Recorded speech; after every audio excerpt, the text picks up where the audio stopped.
In a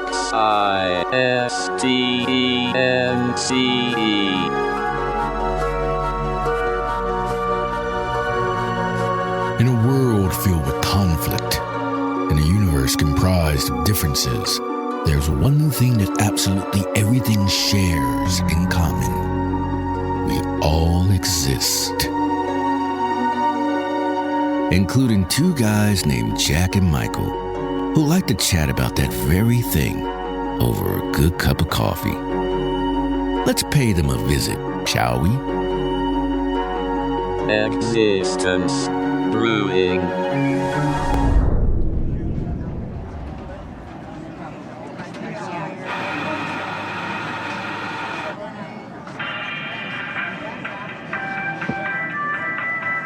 Here we are waiting in line. The avocado coffee sounds so good. Oh, they're going to change this song. Oh, hey. What are they going to change it to? Celebration time. Celebrate good times. Come on. Come on. It's a celebration. Did you hear what I said? They have a new item today. It's the avocado coffee.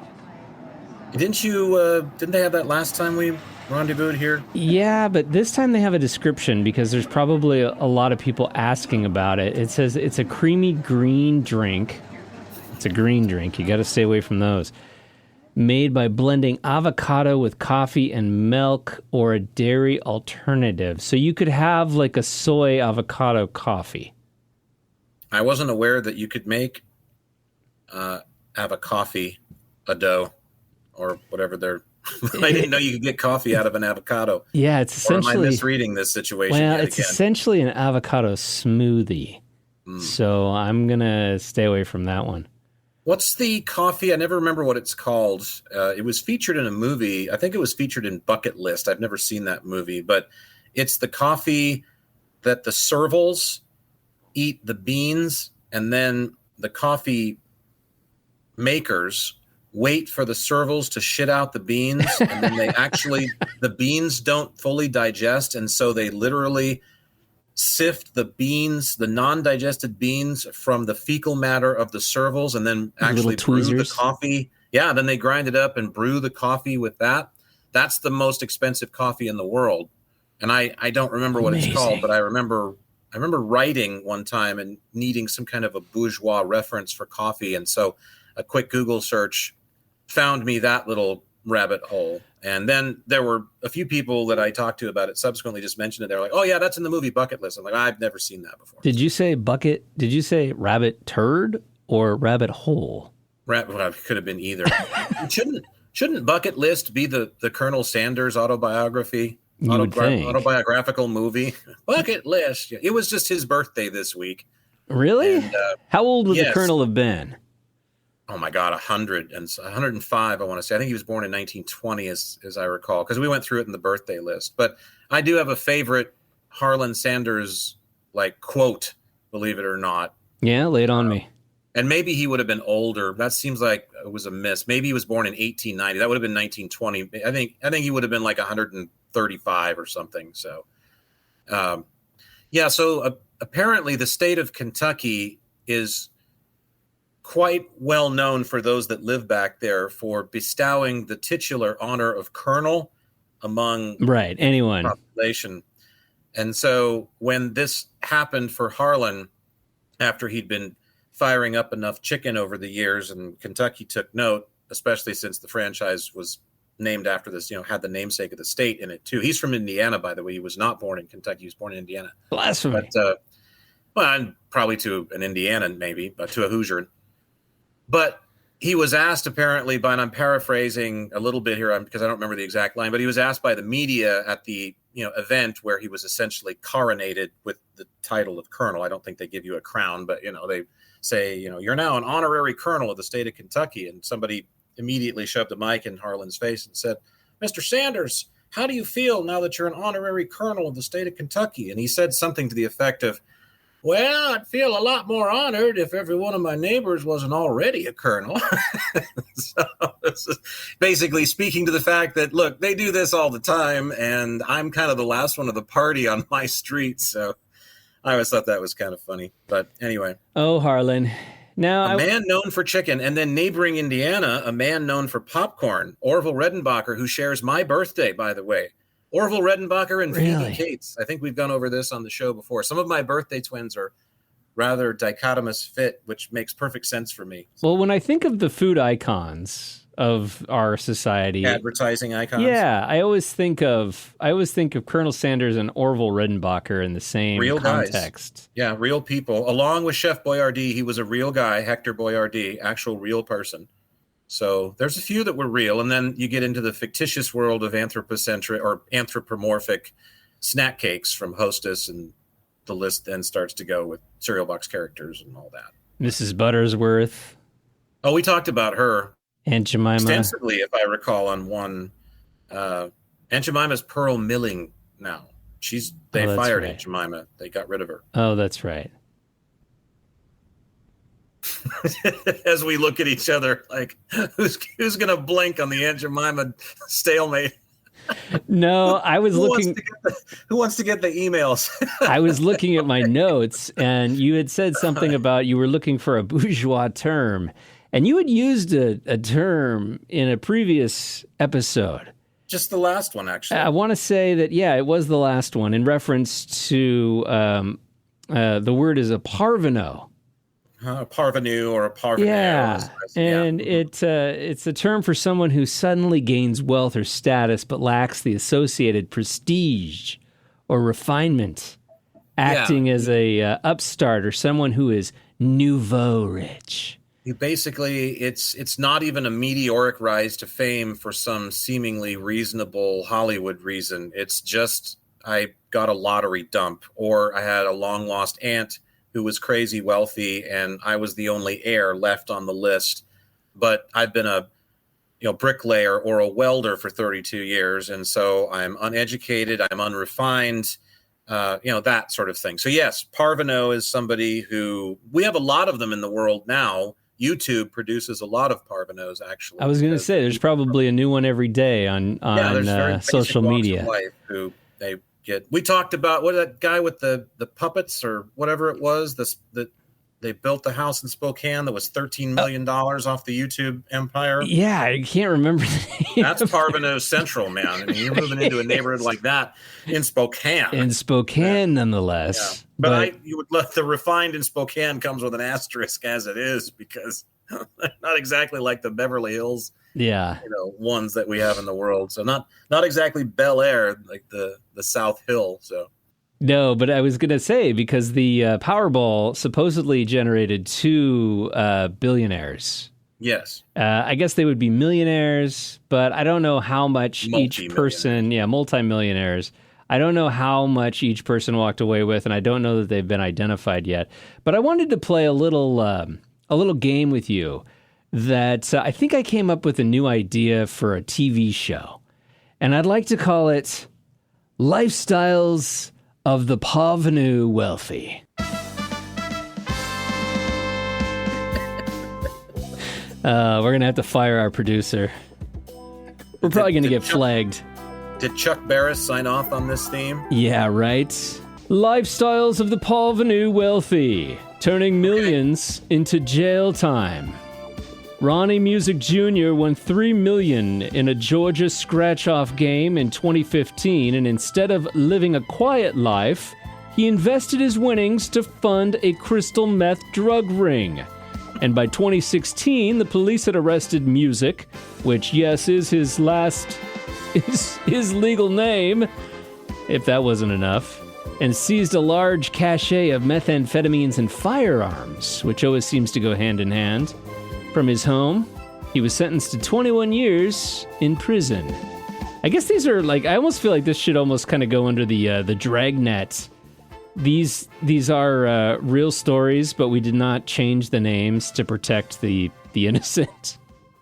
No, why would we with a name like that too? So he won $3 million.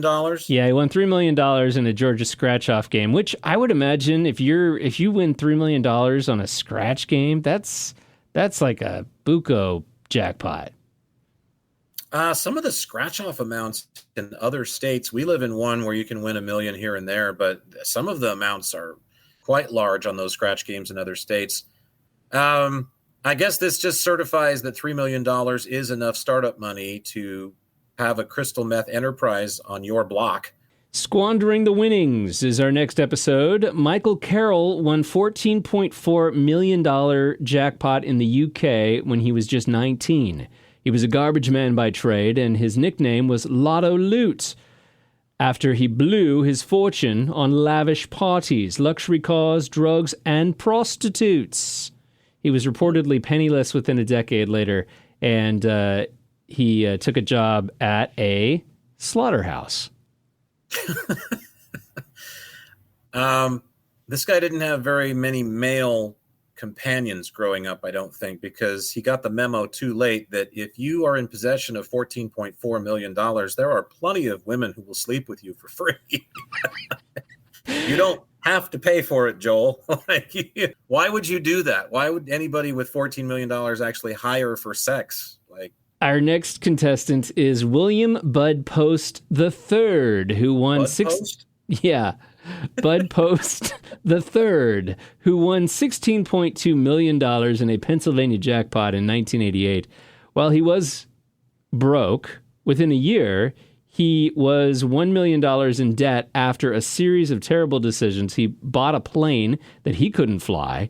He sank money into a failed family business, and his ex-girlfriend sued him for a portion of the winnings. He eventually filed bankruptcy and later served time for assault. That was William Bud Post. It didn't say who he assaulted, but I would say that, if you buy an airplane, you probably should know how to operate it.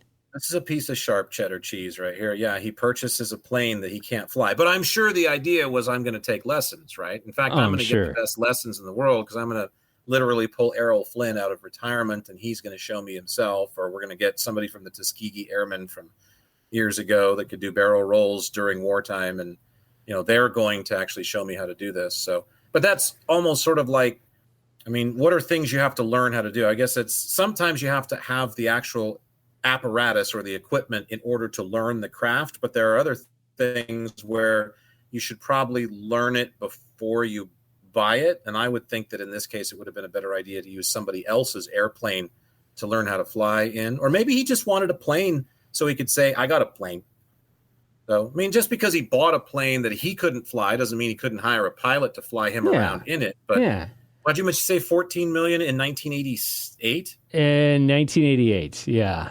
That's a lot. If you probably plugged in the whole, what is $14 million worth today as it was in 88, it'd be 60 million or so, I'd guess, probably 75. Oh, I'm sorry. It was 16.2 million. But yeah, no, you're right. That's quite a bit of loot for today's standards. So I think he probably could have hired a pilot, but you got to pay him, that's the thing. You got to maintain the jet.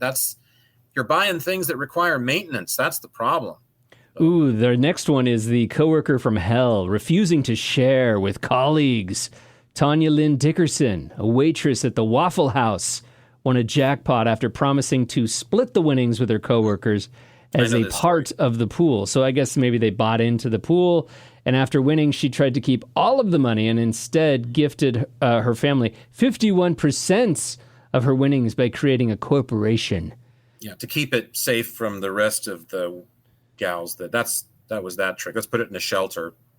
This act led to the IRS forcing her to pay over $1 million in gift tax. Oops. Yeah, you can't just give the money to somebody and not pay tax on it if it's enough money. IRS, they're always waiting around the corner. But anyway, that was just kind of a pilot episode or a pilot run through of the lifestyles of the parvenu wealthy. There was another one that I remember I told you I watched one on. It was about 35 of them or something like that. I saw this list on YouTube and, again, dived down the hole. And this one, it was similar, but the gal, I think she purchased a ticket for the group. Basically, it was another one of these deals where it's just like, there's 5 of us, but we'll split the winnings, if we, or maybe it was just 2 of them, something like that. I don't know. Anyway, doesn't really matter, but she was in possession of the ticket. And so when she won whatever it was, 10, 20 million, it was just like, she got a lot less apt to want to share. And so she kept it all. And then, of course, the thing goes to trial, and the judge said, she's in possession of the ticket. It's it's her money. And so here's the thing. If you're ever going into a lottery pool, you need to have a written contract, because, in the eyes of the law, and remember, I'm not an attorney and I'm not trying to give legal advice, but I guess I am. He's not a real attorney. He just plays one on a podcast. Exactly. That's what was missing. You got to have something in writing that you can show the judge and show the lawyers that says, here, we made a pact with each other that if she bought a ticket, that's right. Get it in writing. I'm due half, and then they can suss it out from there. So, speaking of tickets, no legs to stand on if it's a verbal agreement and over cocktails. Speaking of tickets and millions of dollars, I got sucked into another one of these documentaries over the weekend, and it was called McMillions. Have you heard about this?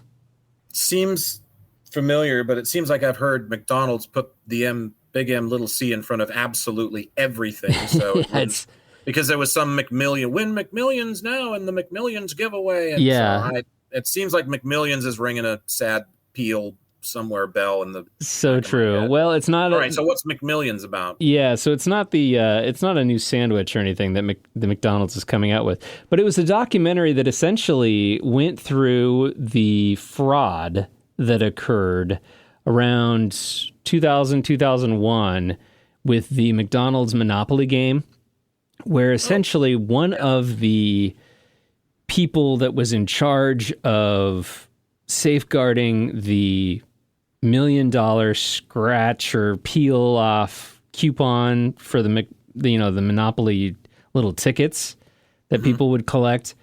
There were a few of them that were instant $1 million winners. And the man who was in charge of safeguarding those ended up stealing them and then laundering them. So he would essentially go to somebody with a winning ticket, and he would say, okay, give me $50,000 cash, and I'll give you this $1 million winning ticket. That's all he wanted was $50,000 for and anytime somebody says, hey, give me 100,000, give me 200,000, and I'll give you this $1 million Monopoly, it really should raise a few red flags. Obviously, it's either 1, fake, or 2, the guy's a fraud, which he ended up actually getting into a lot of trouble over this and serving prison time. I would imagine, yeah. But the interesting thing about this documentary, and I don't want to completely spoil it, but there were a lot of things that went into the FBI identifying the people who were really involved in this ring. And you can see it online. It's called the McMillions documentary. But it was essentially came down to what you just said, which is that just because McDonald's gave out these tickets, there wasn't really anything stopping anyone from just having possession of it and claiming the prize. Because essentially that's what they were doing. That's all you need, is just to be in possession of the winning ticket or the winning whatever it was in this case. So now McDonald's, of course, said, well, our contest was ripped off and it was a fraud, and one of the people on the inside was responsible in selecting who the winners were going to be, and it was contrary to the rules, and yada, yada, yada, yada. But at the same time, McDonald's didn't enforce that when St. Jude's Children's Hospital also received a anonymous ticket in the mail. And they gave St. Jude the $1 million prize. $1 million ticket. And so it was a very it was a good documentary. And I don't know about you, but I have a tendency to get sucked into documentaries. It's funny, on a related note, I was watching, I didn't watch it, but I saw in my recommended content about how documentaries lie. And I thought that was interesting because, you do wonder. Documentaries are supposed to be well-vetted journalistic endeavors that have vetted all of the information through proper channels. The voice of integrity. The bare facts, and lets you decide. And of course, in the modern climate, it's anything but. And so you do have to be careful about who makes the documentary and for what purposes and for what agenda and all that. But the McDonald's game I remember was a little earlier than the one I think you're referencing and came from the 80s. And I know my mother played it because sadly, we used to regularly get McDonald's food, if you want to call it that, when I was a child. But this one had a big fold-out sheet, and there were a lot of game pieces, and you made there were pictures, and you kind of filled them in with the game pieces. And so there was this animated pickle, for example, that I recall, and then you had to get all the sections of him filled in. And if you did, you won $500. And so, of course, and then there was one that was like $1 million. And, it was the fucking or a car or something or whatever like that. And the way, of course, these were constructed was very similar to how they would do Keno or Bingo or scratch-off tickets, actually, that come from the lottery. Like in a casino on the Keno or Bingo, they would control which numbers was. So, again, regular Bingo, if you go play at the old folks' home, it's legit, or at least it should be, unless the prizes are out of this world and they've got to, do casino regs on it. But, when you do it through a casino, it's, I-26 is, they only make one of those, and it comes up for one person after 250,000 people play, and they make all the money, and then they give away the grand prize to somebody. So it's similar because, again, the $1 million prize, maybe it was Mayor McCheese or something like that, and there were 20 parts to build his body, or 10, and 9 of them were relatively easy to come by. In fact, they wanted that to be the case because they wanted everybody just sitting on the edge of, I'm one away from that $1 million winner, and it's like the center of his face. But they only made one center of his face piece.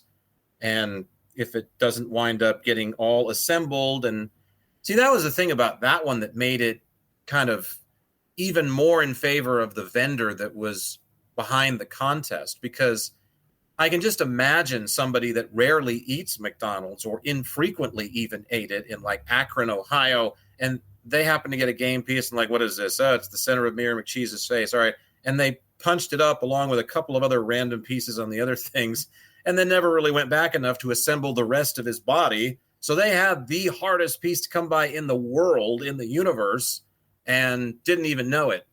So anyway, I just remember that one. And I found that, just to go into Jack's strange cupboard, I found that after she died. That was tucked away somewhere, the actual game thing, and I don't know what happened to it. I don't think I have it anymore, but I know I ran across that and was like, my mother saved the damnedest things. Here's this, 3/4 complete set of characters on this McDonald's thing that you could win money in. And so anyway, that's the one I remember. That's the contest I remember from McDonald's. Yeah, it was very similar. We've worked in radio for years. I still work in radio. So contests, we're about to kick off our big fall contest next week, actually, at the station I work for now. One of the stations that's at the company that I work for now on the air. And it's the same old song and dance, it's thousands of dollars and, unseal the vault. But I think the ruse is that the company I work for, the branch of it is in a very small market. Well, maybe not very small, but a small market in one state. And they have stations in 35 states. So when we pitch this to our listeners, of course, we always are supposed to encapsulate it like it's only our listening area that has the chance to win this 40 grand or 50,000 grand prize, or whatever. And of course, this is, really what amounts to millions of people probably nationwide who are partaking in the contest. So their chances are vastly less than they're thinking. And that's kind of the lie behind this. Well, and that's also kind of the thing you have to remind yourself of when people start talking about $1 billion or $1 trillion, whatever, you just fill in the blank. Lotteries, you have to remember that the reason it's that big is because no one's won it yet. And it can just grow and grow and grow and grow, and there's very few winners. And so you've got the poor guy who, mows lawns all week and then goes and buys his lottery ticket hoping for a better life. And essentially those are the people who are contributing to this mass amount of lottery. You're in news, and I was also wondering how much of this money goes to states directly. No, I couldn't tell you just off the top of my head. In our state, a predominant chunk of the actual proceeds from the sales of lottery goes back to education. So that's the big line in our state. It's also supposed to be the way that they dress it up in a suit that's more Sunday presentable instead of more Friday night, at the gentleman's club is right.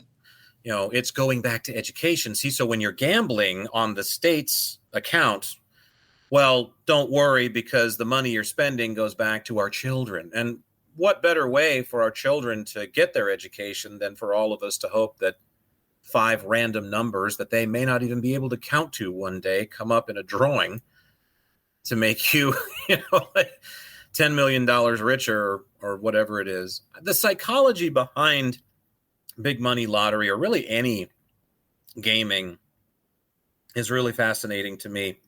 It's very simple, but I think it's complexified actually over the years, and it's certainly magnified over the years and multiplied over the years, because the lure of easy money is greater than it ever has been. And there were people, of course, as you know, with this lottery who weren't like, I rarely play, and I didn't this time, but sometimes when it's gotten up to that high or whatever, I'll have a dollar bill or $2. It costs $2. And so I'm like, I got $2 in my wallet. What the hell? I mean, I honestly don't want it. I know that sounds crazy. It's like, of course you want it, Jack. Yeah, but I really feel like instantaneously, for all the things that it would solve in my life tangibly, seemingly, it would be an enormous burden. And I would want it gone in some way really quickly. As I said before in a previous episode, I think based on some of the people I know, it would almost be dangerous for people to know that I was in possession of that much money. And that makes me sound like I cohort with shady characters, and I don't. It's just there are a few people who are off the fucking rails that I've known in my life, and I wonder if they wouldn't come out of the woodwork hard because they knew I had this money. So 100%. Anyway, I think it would present a lot more problems than it would, yay, I've got all this money, I can buy whatever I want, because that's the big draw. But like I said, I didn't even buy one this time, but sometimes I will when it gets up high enough. Or when I have a spare dollar, I'll just get a regular ticket. The jackpot's only $100,000. I'm like, well, after taxes, I could use the, if I take the actual payout that, the 50%, I'll get 30 after the government takes their share, but I could still use 30 grand, pay off some bills, and that would be a real good amount of money for me to win, actually, because that would do some upfront good, and I wouldn't have a ton left over to mess around with and worry about. But anyway, every time I buy a ticket, I buy one. That's it. And every time that happens, the store clerk looks at me quizzically and goes, "One?" And I'm like, that's all it takes. One. Yeah. There you go. One. I'm not going to spend any more money than $1, or in the case of the Powerball, $2. Because, people were buying hundreds and hundreds of tickets at a time. They see it as an investment. Well, and it's just, and the casino has never been more popular. Of course, you can drink and smoke in there too as much as you want. So that's another lure. And the drinks are cheap because they want you staying to pump money into the machine. And don't you love how the casinos have done this trick? This goes way back now. But, like my mom used to talk about going to the nickel slots in Jackpot, Nevada. She lived in Southern Idaho. She grew up there as a kid. And, after work, when she got old enough to gamble, I think it was 18, 19, something like that back in those days, she used to talk about Friday nights. They would take their week's tips as being waitresses, or, they would take some of their money from their paycheck, and they'd drive across the border to Jackpot, and they'd sit at the nickel slots. And you literally put nickels in the slots. And when they paid out to the tune of $10 or $20 or whatever it was, you got paid in nickels. Now you could change that for hard currency with the cashier, but it was money. Now, those days are long gone. You get a little card to swipe, just like you do at the arcade. So it doesn't feel like real money anymore. It's just this plastic object that really doesn't have any tangible. I couldn't take this plastic card and buy something else with it, so that thought never enters the gambler's mind. And that all that shit is based on keeping you there and keeping you spending on behalf of a rigged industry. And I may have the mafia coming after me tomorrow for that, but we're just being honest on the podcast as usual. If you don't know yet, you haven't gotten the memo that all casino gambling, whether it's tribal, whether it is some form of, offshoot of a state, or whether it's some kind of it's Monte Carlo, or, it doesn't matter. It's all rigged. And they basically let you know in small print when you come through the door, this is rigged. And by the way, if you happen to start getting lucky enough and you aren't counting cards or don't have some kind of a supercomputer tucked up your sleeve, we will throw you the fuck out. We reserve that right to cut Lady Luck's head clean fucking off and throw you out. Goodbye, good night. You're not taking any more of our money.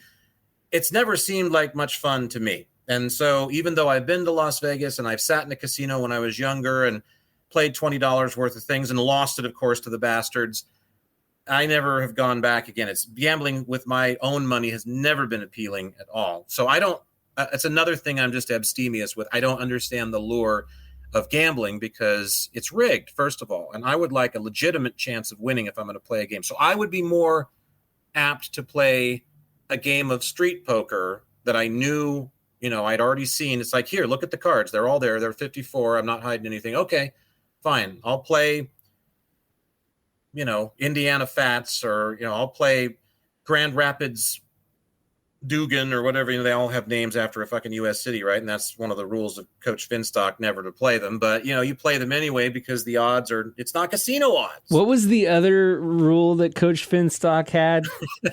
Something about women? 3 rules. So it's never get less than 12 hours of sleep. Never play cards with a guy whose first name is the same as a U.S. city. And never date a woman who's got a tattoo of a dagger on her body. You stick with those 3 rules, everything else is cream cheese. Oh man, that's one thing I love about you, Jack, is you can quote movies like nobody's business. I don't know if the actor who played Coach Finstock is still alive, and I know we're not big on guests on Existence Brewing, but I think he would make a great second ever guest. My girlfriend's been on the show, and that counts, dang it.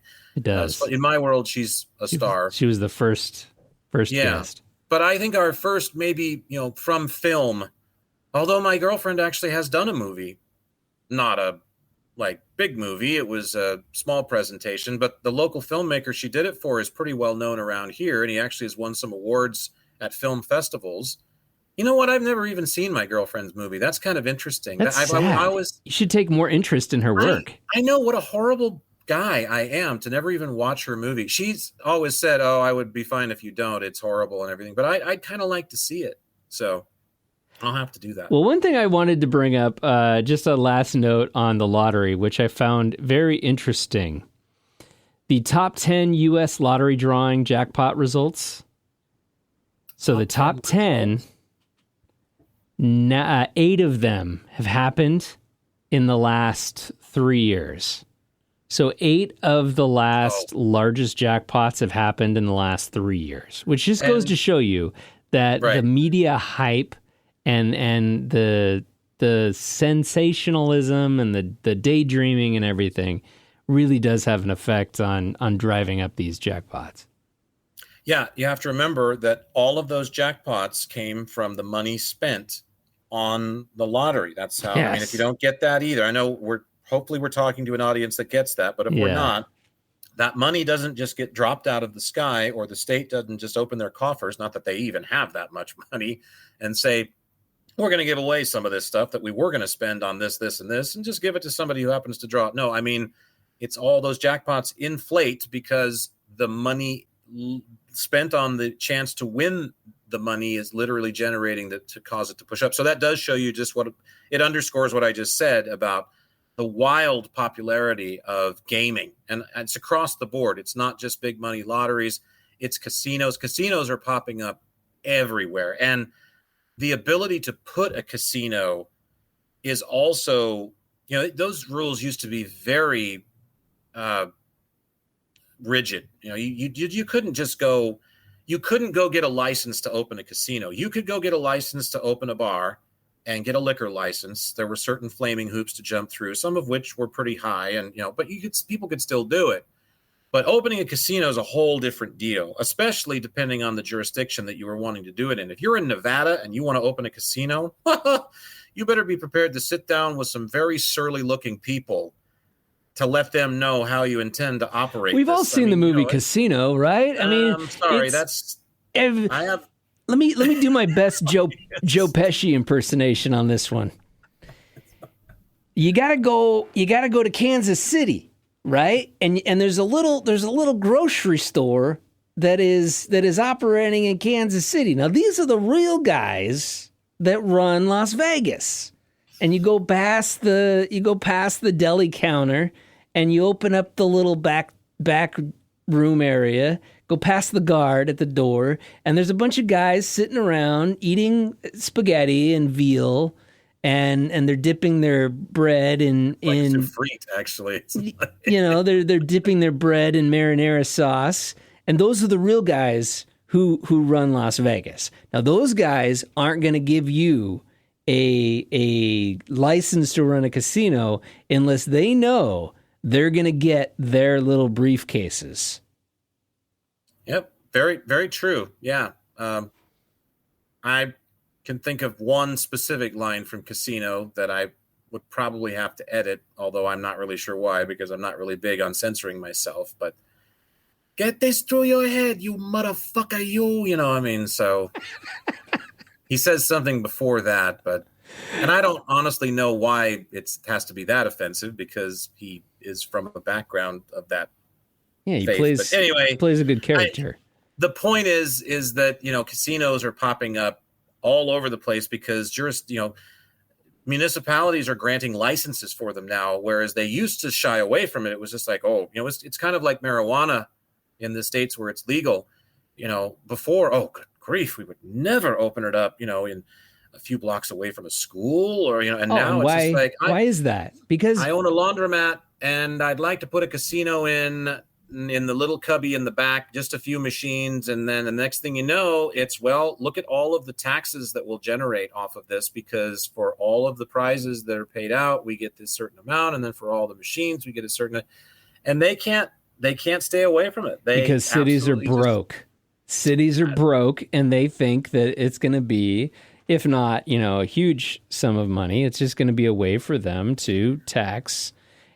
And I don't know how effective that is, but I heard an ad. I hear most of the ads on the radio station that I work for, but on the news station I work for, there's a different assortment that play during the syndicated programming that we have. And I was in the station early enough recently to hear an ad that I had not heard before that's currently running on one of our syndicated time slots.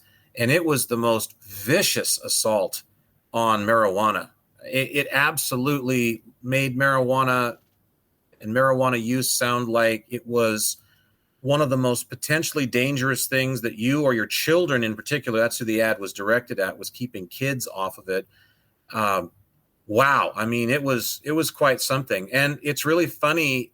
Well, it's not funny, I guess, but it's interesting how this has come up, because how many states do we have recreational marijuana in now? Are we up to 20, 22? I've lost track. I don't know either. Yeah, that's a good question. There have been a few that, like Ohio, flat out said no. They put the joint out before it ever got fired up. So they're done. They're not even interested in looking at the idea. And some states are like that just because of the way that the politics are set up, or the way that their demographics are set up as far as what they believe in and those sorts of things. But anyway, it was just interesting because the first state, we live in the first state to legalize marijuana recreationally. And the big lure, of course, for all of the legislators and all the lawyers and lawmakers and people that were behind this is the cash cow that it was supposed to bring. And it is a cash cow. And I can attest to that at least secondhand, because I have a good friend who works as an accountant who does the books for a pot shop in a neighboring county. And she has told me anecdotally about the amount of cash, because she renders their books once a week. She'll go in to reconcile their books. And so she said, you have never seen more cash in your life. Now, yes, they take credit card payments and that amounts to so much. And then, but the cash that's involved in that, she said, is absolutely astounding. The amounts of currency that she takes to the bank and the amounts that she sets aside for the government entities that are involved in regulating, quote unquote, the industry. It's half of it.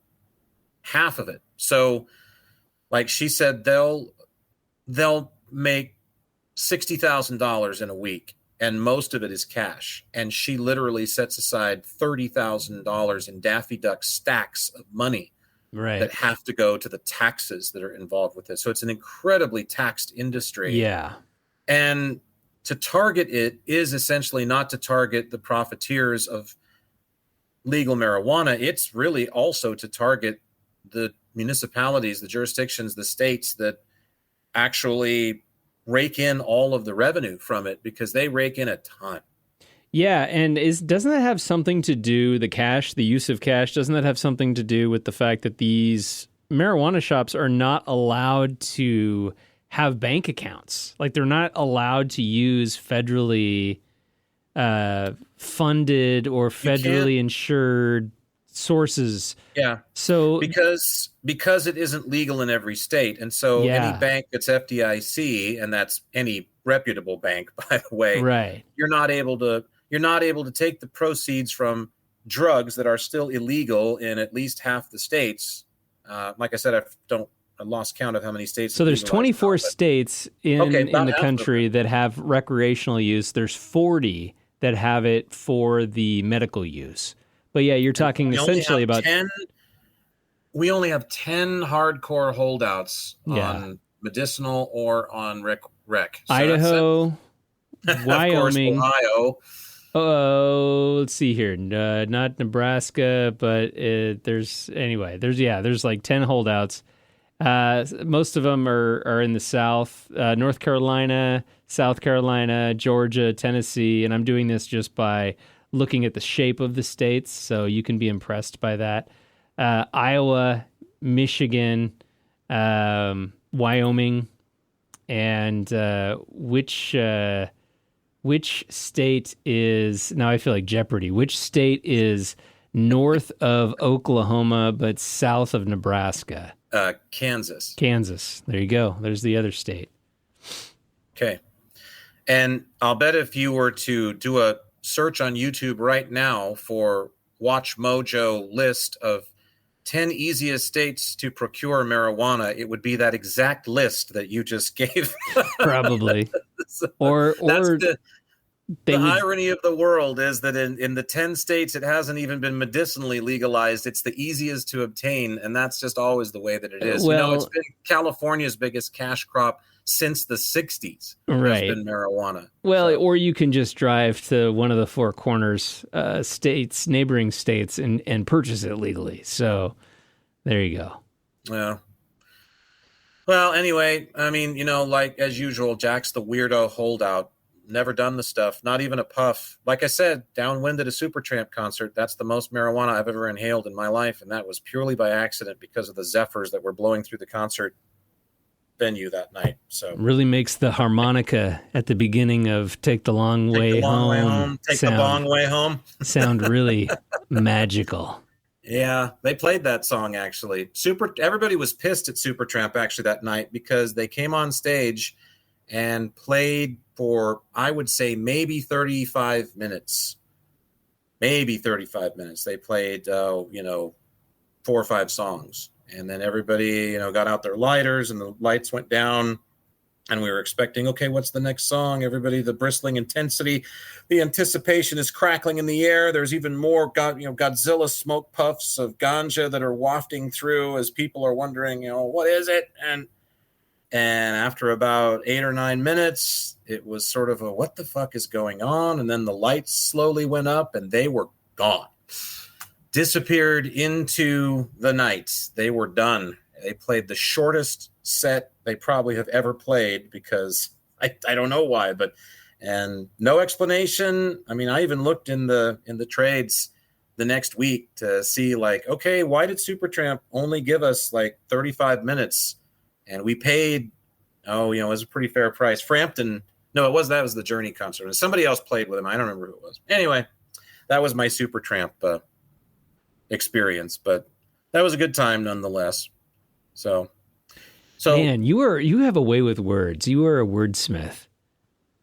Oh, I like the way you described that scene. It was kind of like at the beginning of the Wonder Years.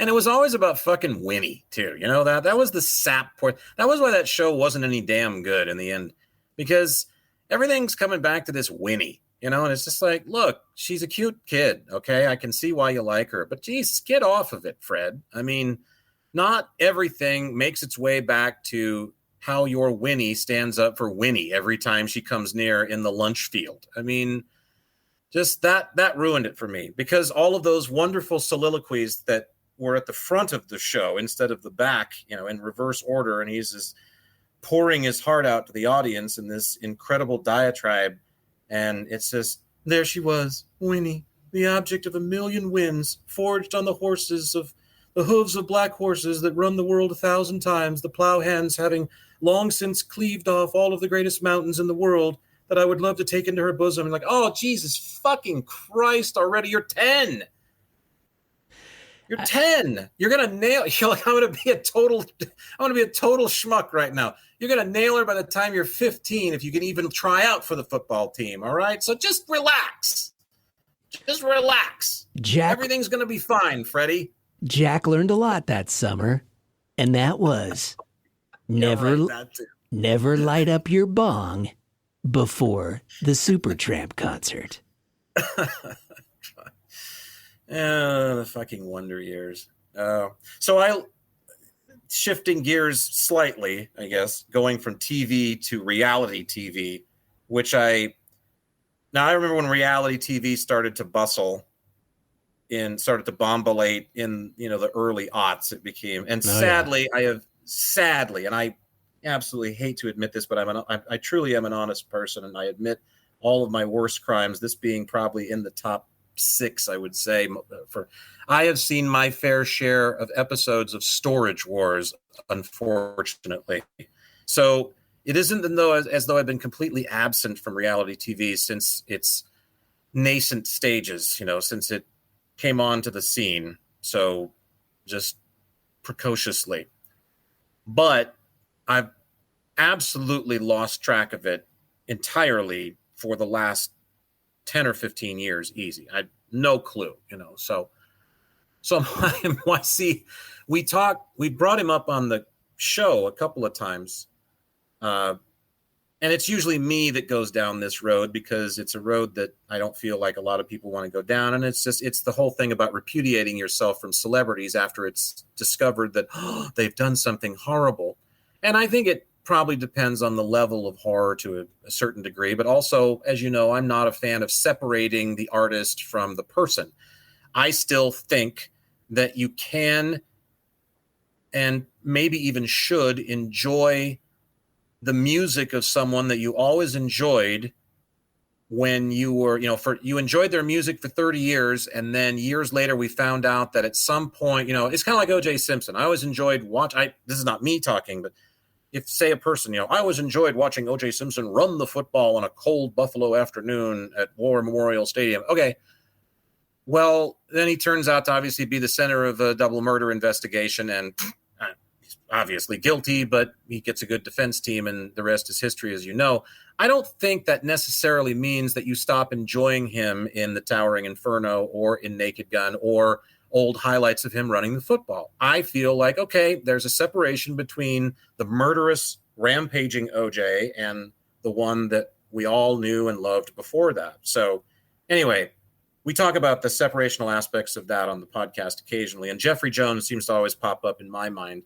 So he was I saw him used as the thumbnail for this video that was all about celebrities who have been, tarnished, kind of thing. And why I would even watch something like this you got me. I mean, it was just right before I had to go to a meeting, and I had 20 minutes to have a snack, and I was home for a second. And so I got out some cheese and crackers and started flipping through YouTube, and it was like, first thing, okay, just background noise almost while I eat. So I watched this, and during the course of watching this, I only got through like 7 or 8 before I had to go.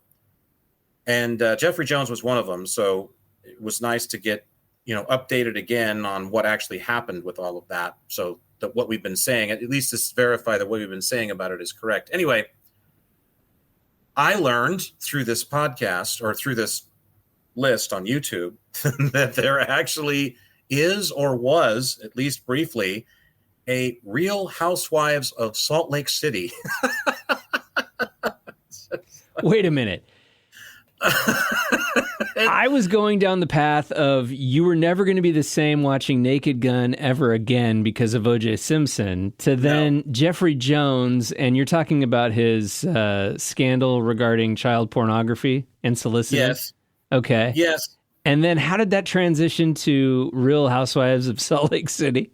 Because a guy from that show was on this list of people that had apparently committed a crime or something like that. And so on this list was some fellow who was on this show, The Real Housewives of Salt Lake City. So I'm thinking, after the success of The Real Housewives or whatever the fucking first despicable one was that anybody would watch that garbage. Anyway, after that one success, the producers got together and literally get me a list pronto of the 99 most populated cities in the United States right now. We're doing a Real Housewives. Well, so we have the Real Housewives of Cedar Rapids, fucking Iowa now on the air somewhere in syndication because, of course, it only lasted for 5 months because there are no Real Housewives of Cedar Rapids. In fact, if anything, there are probably more real people in Cedar Rapids than there are in any of these fucking shows because, yet again, it's just this blueprint for pretty and rich and stupid, and we're all supposed to revere it. So, but I laughed. Oh, I laughed heartily, and and take this how you want it, I suppose. But I also found it interesting that the Real Housewife and et al. The Real Housewives et al. Of Salt Lake City were predominantly black. And if you know anything about Karl Malone's playing time for the Utah Jazz, I mean, reporters used to literally ask him that question. Karl, what is it like to be in one of the least African-American populated cities in the United States or the world for that matter? I mean, and Karl always was just like, oh, it's great. I mean, the people are very friendly. There's no, people, waiting to hurt me outside the door. I mean, it's not Mississippi burning every day like some of you might think. It's fine. He loved the environment there. So he was very candid about that, and I believed it. But still, I mean, it was just like, this is the demographic that they choose for the Real Housewives of Salt Lake City is, like I said, it looked like several of the families were black families. And I was just like, good grief. I mean, what a mind scramble. What a number television does on us, I mean, just... It just was. So anyway, I learned that there's honestly, truly, there's a Real Housewives of Salt Lake City. That's why we love you, Jack. Is it because those things are news to you? Yeah, the Real Housewives franchise, and I will say because my wife has viewed all of them.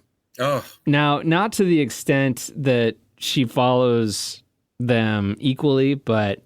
The thing that my wife at least can separate from the show is that, these women have so many issues that stem from what? Being on the show. And so they're on this show and they're talking to the camera about all of the woes and the things that are horrible and things that go on in their life. But of course, they're all because of the show. None of it is because of who they are as individuals. Well, maybe some of it stems from that, but most of it is because they're so greedy that they want to be on the show.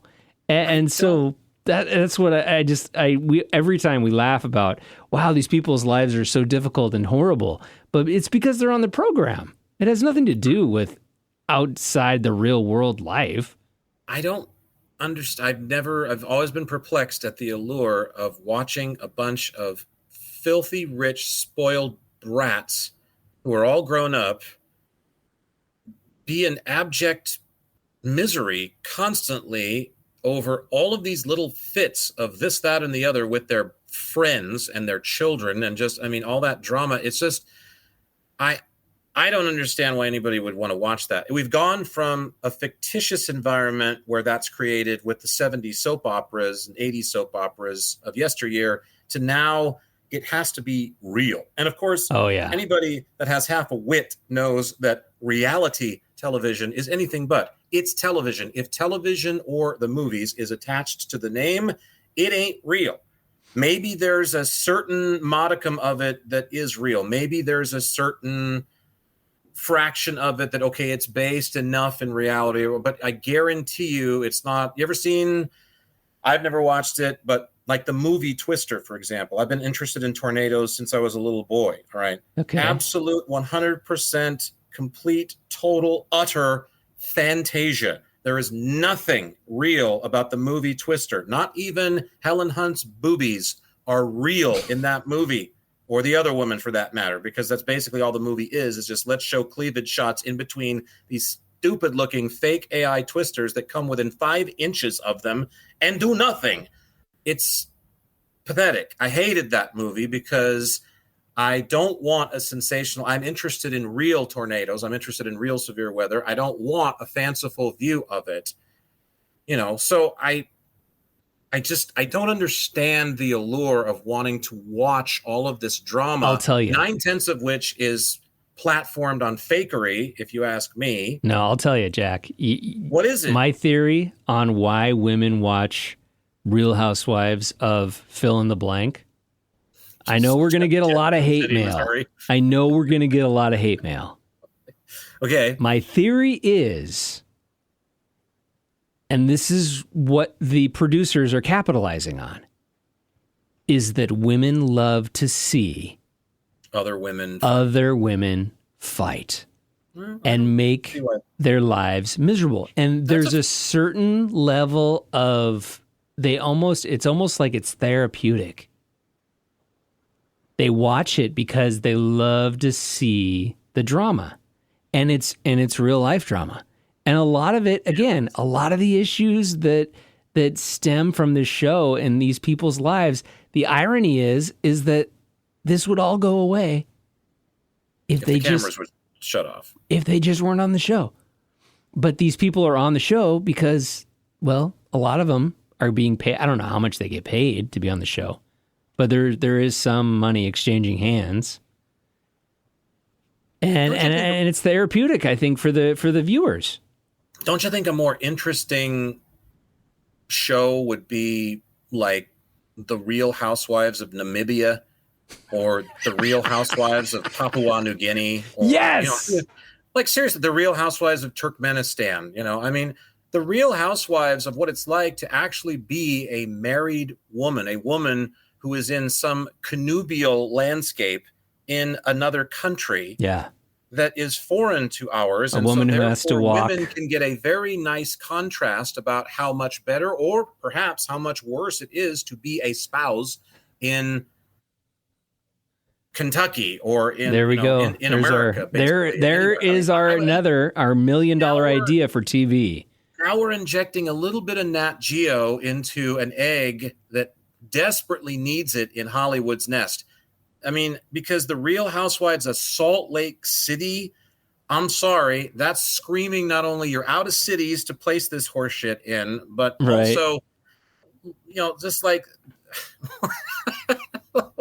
what are we going to, nothing like high drama between affluent people in the Beehive State's capital city. I mean, I just don't understand it. But then again, I also watched like every episode. When I was married, I used to watch a lot of these shows because my ex-wife would watch a lot of these shows, and it's TV time. And you know, she watches and I'm sure she still watches, but used to watch a lot of television. So I got in on what she was watching, and if she was watching it, I was watching it. And thank God she didn't like The Real Housewives of, you know, like Worcester, Mass.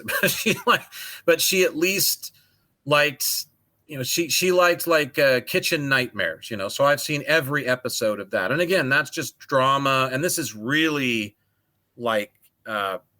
penciled out drama. This is all coordinated drama that goes in with, and then people who are interviewed a lot of times after the show that are portrayed in a negative light come out and say, you wouldn't believe how much of that show is fake. And I go, oh, yes, I would. It's right. It's designed to be entertainment. It's not designed to be, because if you really peered into the life of the drama that goes on in a restaurant that's failing, no matter what the circumstances or the family, that owned it or tried to run it was, you would be bored to tears in minutes. It'd be like, oh my God. Here's what would happen to Tafini in how do you pronounce Namibia. it? Namibia. Windhoek is the capital. We could go to Windhoek and film this in a week. Yeah, this is what would happen to Tafini in Namibia. Who's Tafini? It's just a woman's name, a popular woman's name. Oh, yeah. Okay. Not Tiffany, Tafini. No, Tafini. This is what would happen to Tafini is that after showing Tafini waking up before the sun rises and carrying a jug of water a mile back to her family. Let's make it 10. Okay. The ratings would explode. Everybody in Western civilization would see how terrible it is. And before you know it, Tafini would probably be worth like $50 billion.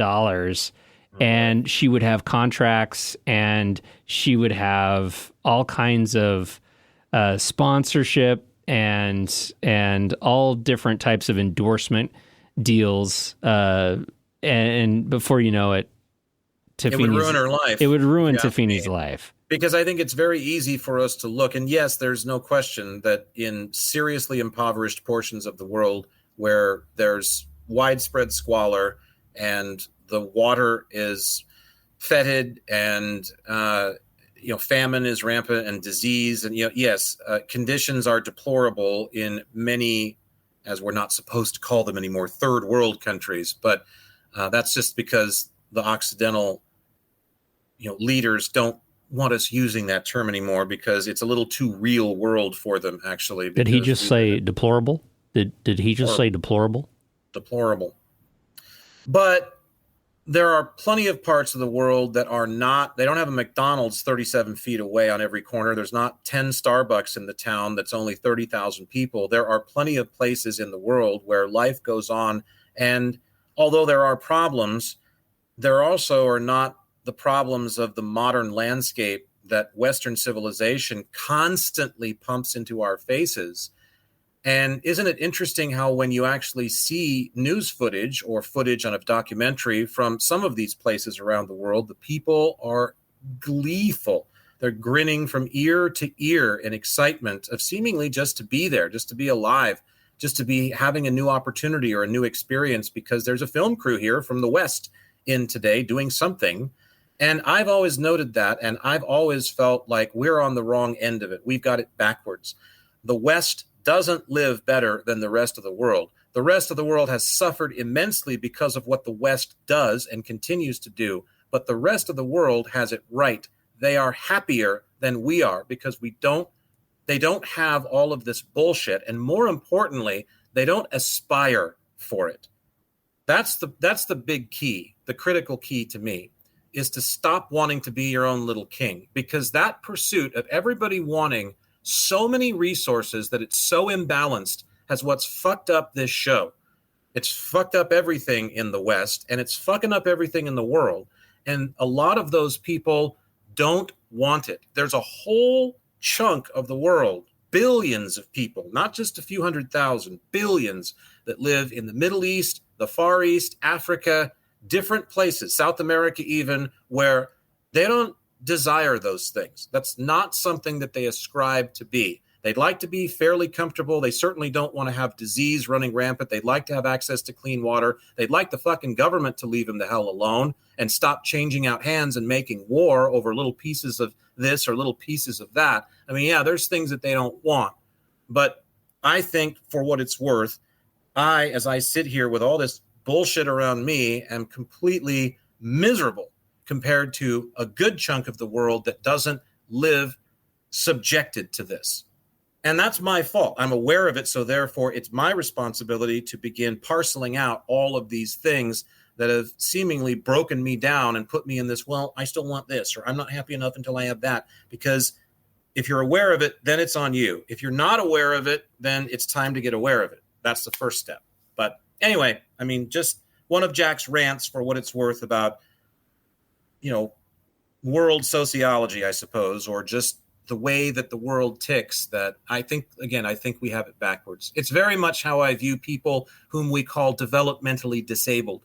You ever been around anybody who's developmentally disabled, or a group of them? I have. And they are the happiest people you'll ever meet in your life. Sure, they have immense challenges that you and I do not share. They don't work in the same way. Their brains don't compute information in the same way. But to call them neurodivergent, to call these people, or some of these people, handicapped, I think that's a fallacy. I think that's a grand misnomer. That's a mistake, because it's the rest of us that don't function properly. I'm running around with my day absolutely ruined because I didn't win an eBay auction.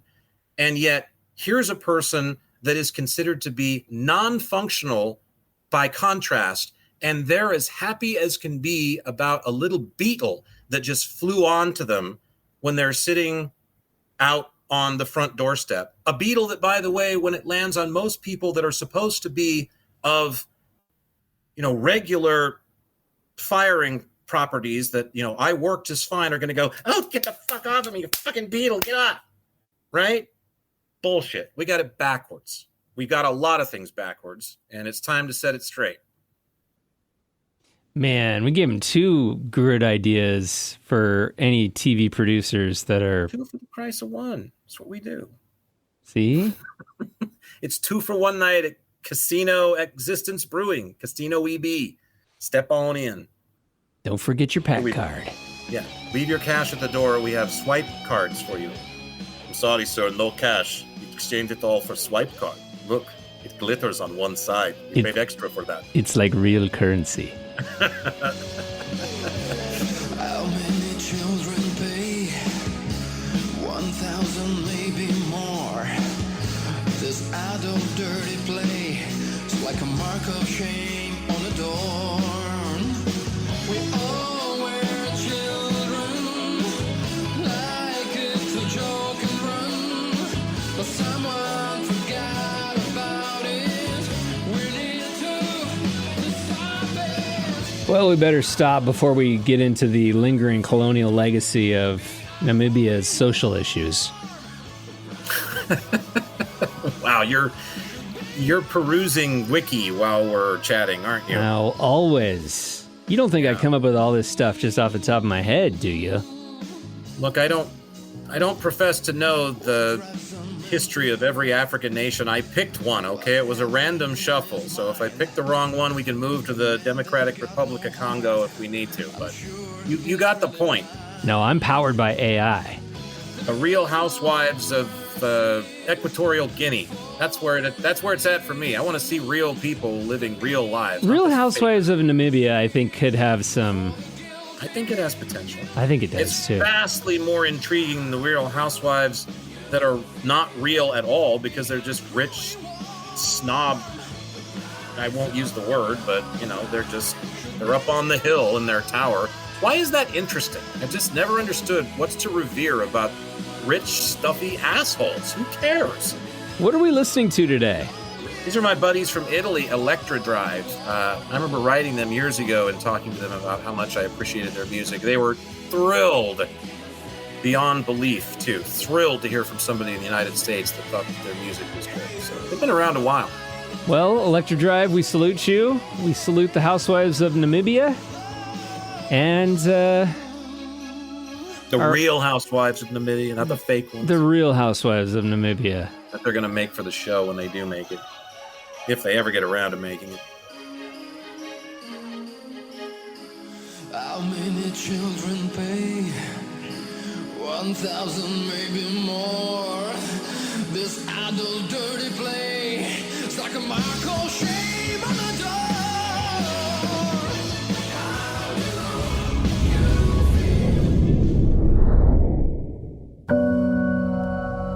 Well, it looks like Jack and Michael have finished up their latest chat about all things existence. But if anything they said got your own Existence Brewing, be sure and catch their other talks at existencebrewing.com and drop them an email to share your thoughts using contact@existencebrewing.com. Existence Brewing.